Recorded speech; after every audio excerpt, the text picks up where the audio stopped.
I'll show you how to replace a cartridge valve on a typical kitchen faucet. On the front of the handle there'll be a hole, sometimes covered with a plug. Through this hole we'll take an Allen wrench. We'll be able to loosen up the nut behind it, then pull off the handle. You can see the nut is right here. When we look at the top, we can see the cartridge is right here.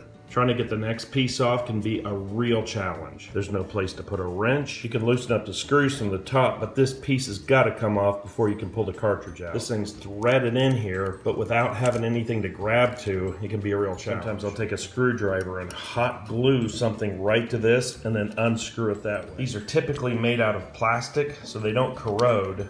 Once you unscrew it, you can see the threads are right here. Loosen up the screws that are holding this together. We're able to pull out the cartridge. Here on the bottom we can see the ceramic discs. Inside the faucet we can see all the rubber pieces that have got to be pliable and in good shape. Now we can tap or push up the hoses to remove this part if we need to. These hoses will completely come out. With these out you can really see the rubber pieces. Cleaning these up with silicone can help keep them pliable. We can spin these hoses out. These rubber pieces are a bit brittle. When I push on them they actually break and crack. If we pull all the hoses off you can see this brass plate here. There's quite a bit of corrosion. With a screwdriver we can see the brass underneath it. I'll drag both sides across some sandpaper so you can see it when it's clean. Here it is with the corrosion off of it. And here we can see both sides cleaned up.